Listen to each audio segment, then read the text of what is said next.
cho bây giờ sẽ rung trâu á, bây sẽ rung trâu hả nha, rung câu hả nha, rung lo nè, cũng rung câu hả nha, cô này mà trâu mình sẽ trâu hả ngu, khừng có dưa, tụi cô à, tụi nhau chỉ tao lót thế à, giờ tao lâu xong tao lại lấy trả thế nào, lo cơ á, tụi nhau xe thật tá ở chỗ ta hầu sức những tổng trái cơ rung trâu cơ, nhu cho cú rung đâu à.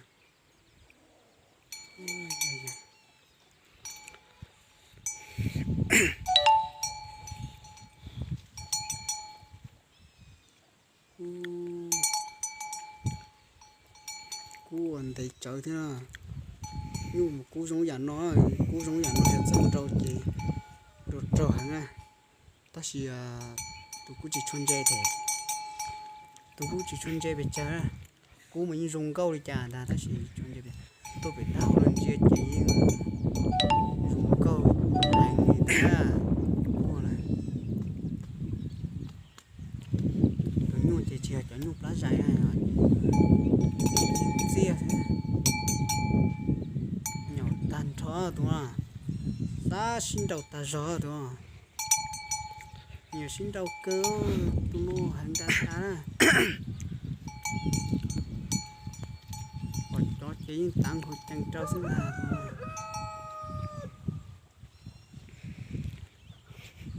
xin cô chỉ lót thể thế nào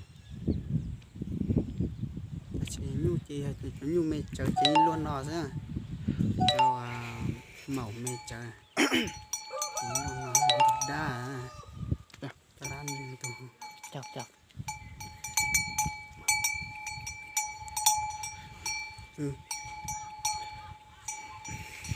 cũng không có hả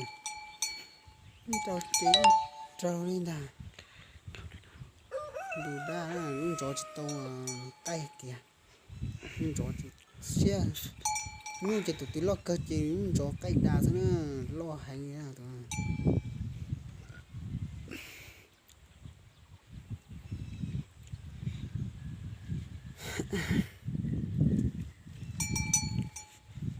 xin thầy nói chê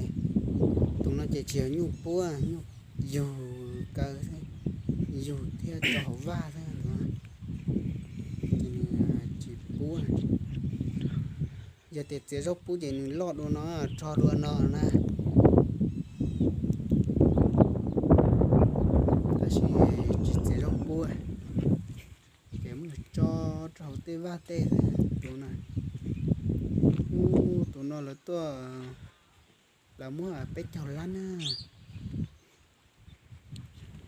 tụi nó là tôi vô là tôi mua bé chào lan á ta chỉ tụi chữ nó chỉ cảm mùa dùng câu cơ tao là chỉ cảm mùa thì này cú dùng câu hành là chiều như sinh trầu thiên là chỉ là chỉ mùa nè cú chỉ dùng câu cơ là tôi mua bé chào lan chỉ cảm mùa này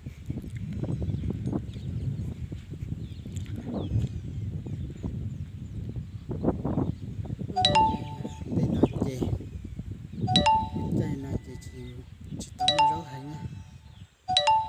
thì nó là ok á, xong là cũng ok chứ, thì nó chỉ trung sẽ trung chuột thôi đó, cho cái chỉ là tua chỉ là tua thế, không chỉ lại có dây tên nó đủ lô của sau chia, sẽ chỉ tao mới rau thế.